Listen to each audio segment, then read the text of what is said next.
하나님 말씀 보겠습니다. 오늘 이 밤에 하나님께서 우리에게 주시는 말씀은 누가복음 18장 1절로 8절까지의 말씀입니다.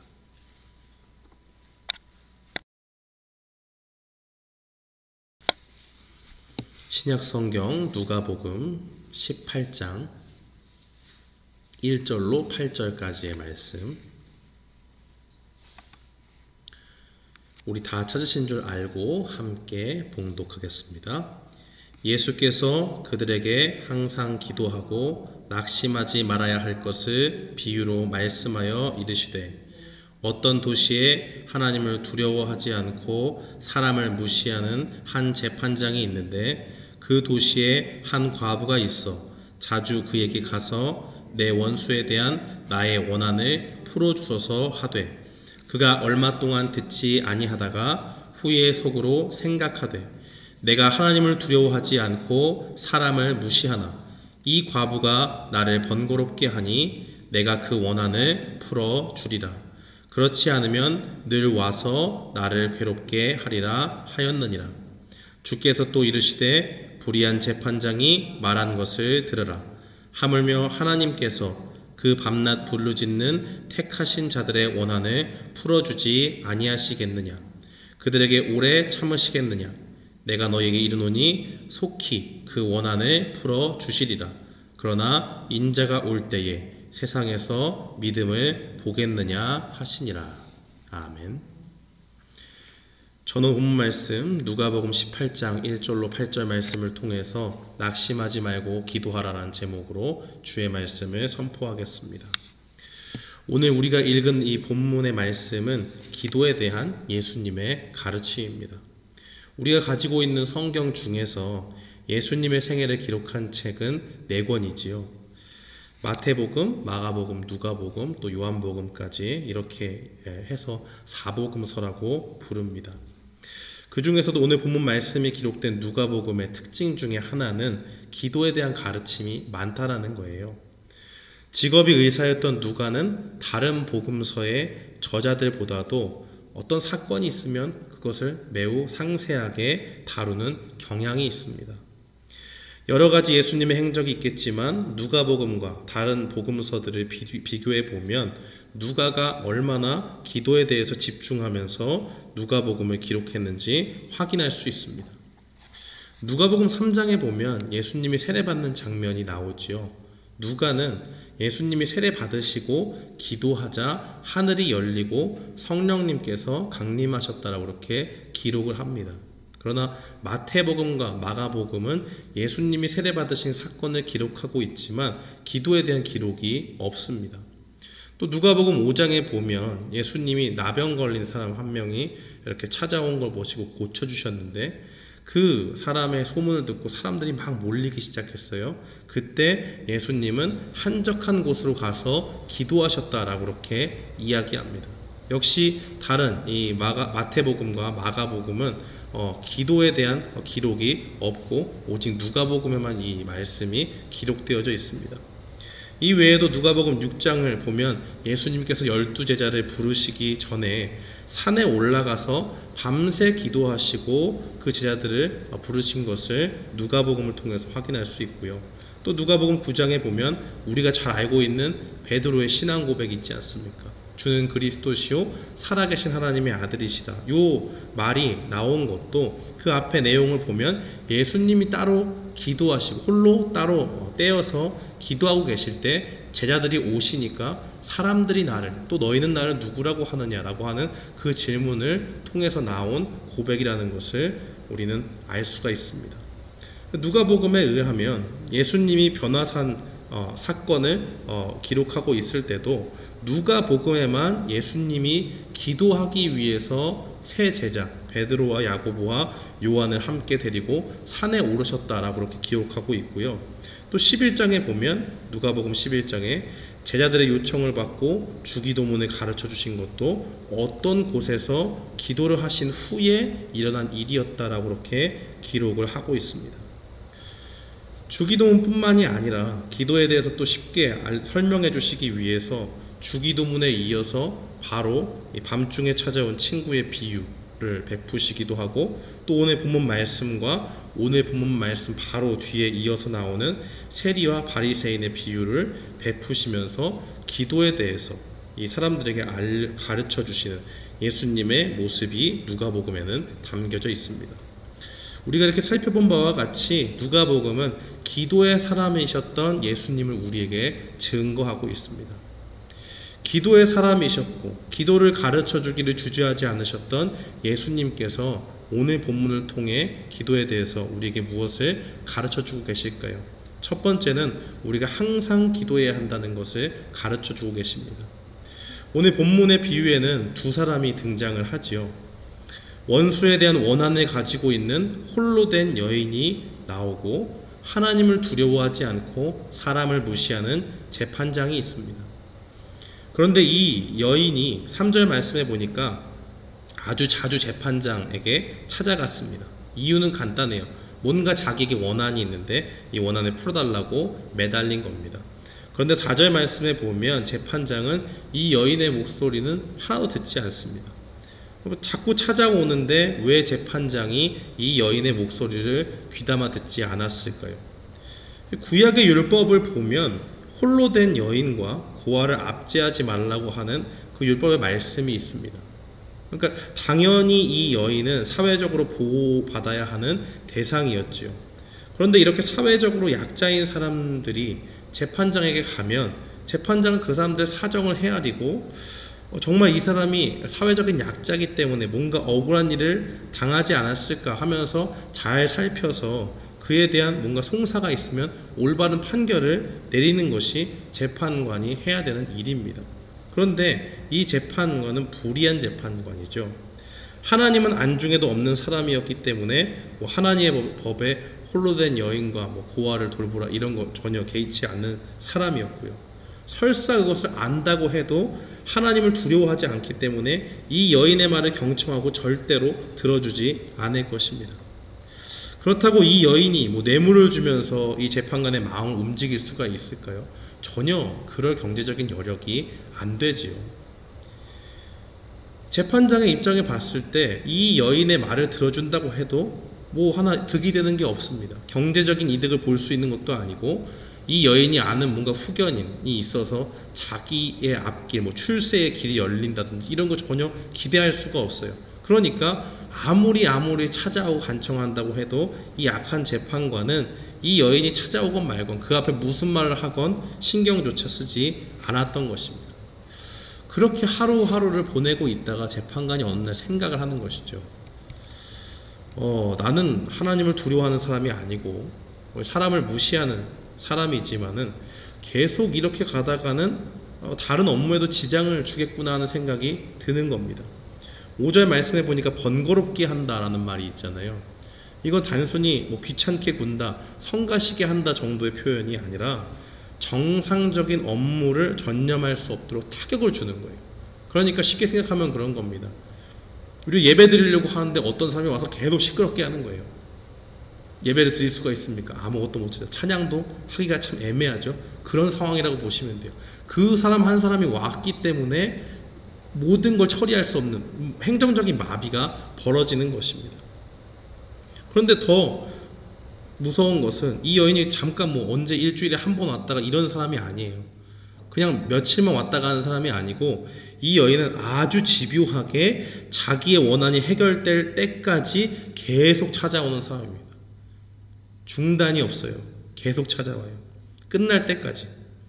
그러니까 재판관이 가만히 생각해 보는 거예요. 아무런 나에게 직접적으로 유익이 되는 건 없는데 이 사람이 와서 다른 일을 하지 못하도록 방해할 것이 너무 분명하고 그것이 너무 치명적인 일이기 때문에 내가 그냥 이거 들어주고 말아야겠다 이런 생각을 하는 겁니다. 그렇지 않으면 일도 못하고 신경만 쓰이고 업무의 진행이 안 되니까 또 어떻게 되겠어요? 사람들이 다른 재판장과 비교할 때 뭔가 괴롭게 되는 일이 발생을 하지 않겠습니까? 본문에 이 괴롭게 된다는 말은 5절에 보면 나와 있는데요. 이 명예가 실추되는 걸 이야기합니다. 그러니까 다른 재판장이랑 비교했을 때 이 사람의 재판정을 보면 사람이 하나 와가지고 홀로 된 여인이 와서 얘기하는데 재판관이 이걸 핸들을 하지도 못해요. 이 사람만 난리를 치고 있는데 그러면 당연히 외부에서 볼 때 어떻습니까? 이 사람이 지금 이 정도 일도 해결하지 못하는 아주 무능한 재판관이구나 라고 그렇게 이야기할 수 있지 않겠습니까? 그러니까 이 악한 재판장이 생각할 때 그냥 들어주고 마는 게 남는 장사인 거예요. 그러니까 순전히 재판관은 자신의 유익을 위해서 어쩔 수 없이 여인의 말을 들어주는 재판관이 바로 이 비유에 나와 있는 사람입니다. 6절 말씀에 예수님께서 이 비유를 마치고 말씀하시죠. 자, 이제 불의한 재판관이 한 말을 생각해봐라 라고 그렇게 말씀합니다. 그러니까 예수님은 뭔가 뜻을 가지고 이 비유를 베풀었는데 그 뜻이 뭔지 알겠느냐라고 그렇게 물으시는 거죠. 이 비유의 핵심은 7절 말씀에 있습니다. 7절 말씀에 보면 하물며라는 그 말로 시작하지 않습니까? 그러니까 조금 전에 말한 이 비유에 나타난 아주 악한 이 재판장과는 전혀 다른 모습이 누구에게 있습니까? 바로 우리가 섬기는 하나님께 있다라고 그렇게 이야기하는 겁니다. 반전이에요. 불의한 재판관의 모습은 우리가 배울 것이 전혀 없습니다. 그렇지만 반대로 이와 전혀 다른 성격을 가지고 계신 하나님을 떠올리면서 이 비유를 통해 기도를 배우라라고 말씀하시는 겁니다.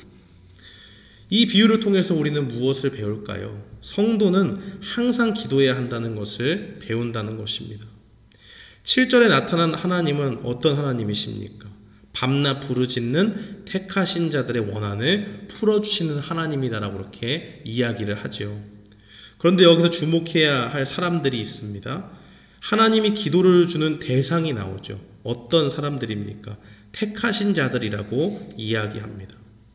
마태복음 24장 31절에 보면 예수님이 다시 오실 날을 묘사하면서 천사들을 동원한다고 그래요. 천사들을 동원한 이유는 간단합니다. 하나님 나라에 들어갈 하나님이 택하신 백성을 모으기 위해서 천사들을 각 사방으로 보내서 그들을 모으신다고 이야기합니다. 그러니까 여기서 나와 있는 이 택하신 자라고 이야기하는 것은 마지막 날에 하나님께서 구원하실 하나님의 백성들을 의미하는 것으로 봐야 됩니다. 이 비유에 나와 있는 여인 앞에는 자신을 무시하는 재판장이 있습니다. 결국 그 여인의 말을 들어주긴 하지만 그것도 여인을 생각해서 그런 것이 아니고 재판장 자신의 유익과 편의를 위해서 어쩔 수 없이 들어주는 악한 재판장입니다. 그러나 오늘 우리와 같이 하나님의 선택받은 성도들 앞에는 누가 계십니까? 바로 우리를 기뻐하시는 하나님이 계십니다. 에베소서 1장 5절 말씀은 하나님께서 이렇게 증거합니다. 그 기쁘신 뜻대로 우리를 예정하사 예수 그리스도로 말미암아 자기의 아들들이 되게 하셨으니 라고 그렇게 증거합니다. 하나님이 우리를 택하실 때요, 억지로 뽑지 않으셨어요. 랜덤하게 그냥 아무나 뽑아야겠다 하고 픽 뽑은 게 아니에요. 하나님이 기쁘신 뜻이 있었고 그 가운데서 우리를 기쁨 가운데 불러주셨다는 것을 기억해야 됩니다.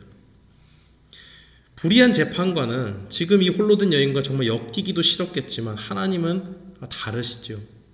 하나님은 기쁨 가운데 부르신 하나님의 자녀들이 자기 앞에 나와서 구하는 것을 원하세요. 그래서 하나님께서는 밤낮 부르짖는 하나님의 자녀들, 항상 기도하고 모든 것을 주님 앞에 맡기는 하나님의 자녀들을 그들이 하는 그 기도를 들어주신다고 이 예수님의 비유를 통해서 우리에게 알려주시는 겁니다. 예수님은 항상 기도해라라고 말씀을 하신 적이 없어요. 그런데 우리가 서론에서 살펴본 대로 제자들과 동행하는 그 순간순간마다 그의 삶을 통해서 항상 기도하셨던 기도의 사람으로 그렇게 제자들에게 보여주셨습니다. 기도가 얼마나 중요한지 제자들도 깨닫고 예수님처럼 언제나 기도하는 기도의 사람들이 되기를 원하셨기 때문입니다. 바울은 예수님의 마음을 가지고 여러 교회의 성도들에게 항상 기도하는 기도의 사람이 될 것을 권면했지요. 그래서 데살로니가 교인들에게는 쉬지 말고 기도하는 것이 하나님의 뜻이다 이렇게 증거합니다. 로마 교인들에게는 환난 중에 참으며 항상 기도해야 된다라고 그렇게 증거했습니다. 에베소 교인들에게는 항상 성령 안에서 기도해라 라고 그렇게 이야기했고 골로새 교인들에게는 모든 일에 기도와 간구를 하라 라고 그렇게 증거하고 있습니다. 이렇게 예수님과 바울의 가르침을 토대로 살펴볼 때 항상 기도하는 것은 우리에게 옵션이 아닙니다. 해도 되고 안 해도 되고 우리의 기분에 따라서 내키는 대로 했다가 안 했다가 이런 것이 전혀 아니에요. 예수님께서 그 기도하신 상황들을 면면히 살펴보면 모든 일에 기도했다는 것을 분명히 말하고 있습니다. 그것처럼 우리는 그 예수님의 생애를 보면서 특별히 누가복음에 기도의 사람으로 나오셨던 그 예수님의 삶을 본받아서 우리도 늘 하나님 앞에 기도하는 주님의 택함받은 백성이 되어야 될 줄 믿습니다. 둘째로 오늘 본문을 통해서 예수님께서는 우리에게 무엇을 알려주기 원하십니까? 본문을 통해서 우리가 깨달아야 되는 두 번째 교훈은 낙심하지 말고 기도하라는 것입니다. 어떤 분들은 오늘 본문을 읽으면서 딱 다른 건 눈에 안 들어오고요. 7절과 8절만 눈에 들어오시는 분들이 계실 거예요. 7절, 8절이 무엇을 말하고 있습니까? 그들에게 오래 참으시겠느냐? 내가 너희에게 이르노니 속히 그 원한을 풀어주시리라 라고 그렇게 이야기합니다. 지금 이 순간에도 우리의 마음을 어렵게 만드는 문제가 있으면 다른 거 눈에 들어오지 않습니다. 이 구절만 눈에 들어와요. 아, 그래. 오늘 말씀을 들으니까 분명히 하나님 말씀하셨지. 하나님은 우리가 기도할 때 오래 참지 않으셔. 속히 들어주신다고 했어. 분명히 기도하면 응답이 빨리 올 거야. 그러니까 오늘 나는 이 믿음을 가지고 당장 기도해야겠다라고 그렇게 생각을 해요. 그렇게 기도하면 내가 그렇게 기도하면서 확신하는 거죠. 내가 하나님의 택하신 자녀임을 믿고 우리 하나님이 악한 재판장과는 전혀 다른 분이심을 확신하면서 기도하면 오늘 하나님의 역사가 일어난다 이렇게 생각하면서 결단하면서 기도하실 분들이 있어요. 발등에 불이 떨어지신 분들이 그렇게 기도할 겁니다.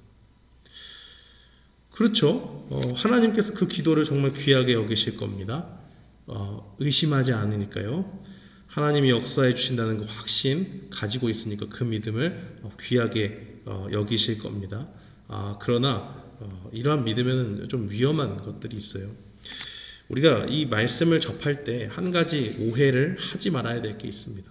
그것은 오늘 그 아주 급한 마음을 가지고 간절함을 가지고 주목했던 7절과 8절 말씀에 있죠. 오래 참으시겠느냐라는 말과 속히라는 말은 굉장히 주의해서 봐야 될 필요가 있습니다.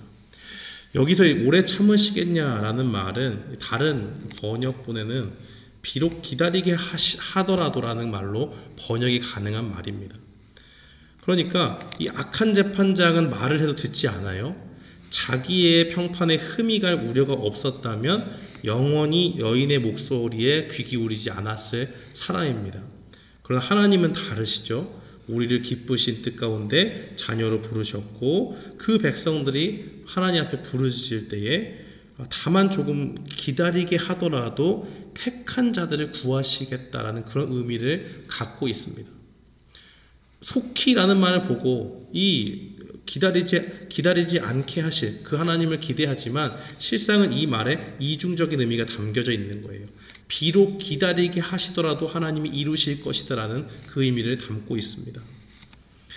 9절에 나오는 속히라는 말을 우리는 어떻게 이해해야 될까요? 일반적으로 우리가 이해하는 대로 속히라는 말은 진짜 빨리 곧 일어난 일을 말하기도 합니다. 그렇지만 때로는 이것은 어떤 일이 갑자기 일어나는 걸 이야기할 때가 있어요. 그러니까 우리는 당장 문제가 터지고 내 삶이 공공하고 힘들고 답답하고 이러면 하나님한테 기도하면서 하나님 빨리 이 문제를 좀 해결해 주십시오라고 그렇게 기도할 수 있지 않습니까? 그것이 틀린 것은 아니에요. 그렇지만 오늘 본문과 연결해서 볼 때 특별히 오늘 본문에서 말하는 것은 그런 마음을 가지고 8절 9절을 대하게 되면 오해가 생긴다는 겁니다. 그럼 오해가 안 생기려고 하면 어떻게 해야 되느냐? 8절 9절 말씀을 잘 이해하려면 하나님의 시간 개념을 알면 오해가 풀립니다. 당장은 아닐 수도 있구나. 그러나 내 기도를 들으시고 반드시 해결해 주시는구나 하는 거예요. 근데 이거는 참는 거잖아요. 기도하는데 당장 응답이 안 오는데 어려움 가운데서 참는 겁니다. 우리는 기도를 왜 합니까? 하나님한테. 특별히 괴로움을 가지고 있을 때 하나님 앞에 기도하는 거 이유 간단해요. 그 괴로움을 난 더 이상 견딜 수가 없으니까 하나님이 이걸 좀 해결해 주십시오라고 기도하는 거 아니에요. 답답함을 가지고. 당장은 피하고 싶고 정말 당장 해결책을 갖고 싶었으면 좋겠다라는 마음으로 기도하는데 낙심하지 말고 인내하면서 기도하라고 말씀하고 계신 것 아니겠습니까? 이게 쉬운 것 같지만 전혀 쉽지 않습니다. 머리로는 우리가 이해를 할 수가 있어도 마음이 참 어려워요. 그래서 예수님이 말씀하십니다. 우리의 심정을 공감하시면서 말씀하시죠. 마지막 절에 그러나 인자가 올 때 세상에서 믿음을 보겠느냐 하시니라라고 그렇게 이야기를 합니다. 베드로후서 3장 8절은 주님의 시간 개념에 대해서 이렇게 이야기합니다. 사랑하는 자들아 주께서는 하루가 1000년 같고 1000년이 하루 같다는 이 한 가지를 잊지 말라라고 그렇게 이야기합니다. 베드로가 보니까요 성도들이 자꾸 오해를 해요. 그래서 이 베드로후서의 두 번째 내가 이 편지를 쓴다라고 이야기하면서 내가 지금 이 말하는 주님의 시간에 대한 개념을 또 얘기하는데 앞서 이미 사도들이 이야기한 바가 있지만 다시 한번 이야기한다라고 그렇게 이야기를 해요. 주님의 오심을 기다리는 성도들이 있었습니다. 그런데 이 나중에 말세가 되면 주님의 약속을 조롱하는 사람들이 그 주변에 있을 것이라고 베드로는 이야기합니다. 세상 사람들이 너희가 믿는 주님이 다시 오신다고? 언제와?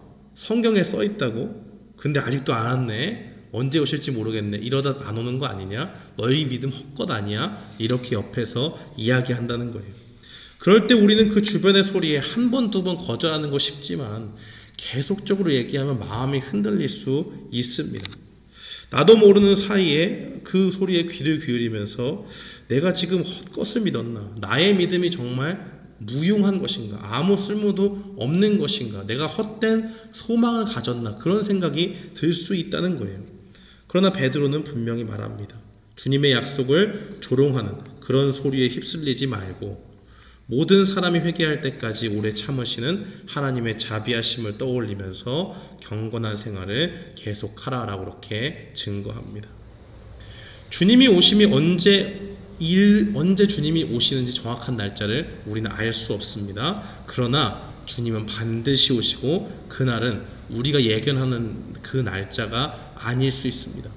우리는 아무것도 몰라요. 주님이 뜻하신 그 때가 있고 그 정하신 때가 되면 그때 주님이 오시는 겁니다. 성경에는 도적같이 이른다고 이렇게 이야기하고 있습니다. 도둑이 들 때 내가 집주인한테 통보를 하고 오는 경우가 어디 있습니까? 하나도 없죠. 그냥 불시에 오는 거예요. 다 아무도 예측하기 힘든 그 순간에. 그런 것처럼 예수님이 이 땅 가운데 오신다는 겁니다. 우리는 기도하면서 언제든지 하나님의 시간 개념을 또 이해하면서 지칠 수 있습니다. 머리는 이해가지만 마음이 너무 힘들 때 그래요.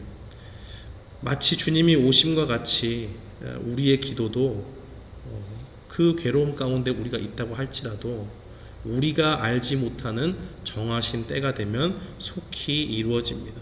그것을 보았습니다. 사랑하는 성도 여러분, 우리가 생각하기에 주님께 기도하는 것 속히 이르지 않을 수 있습니다. 그러나 조금 더디고 기다리는 시간이 있다고 할지라도 하나님은 완벽한 타이밍을 재시고 그 가운데서 우리의 기도를 응답해 주실 것입니다.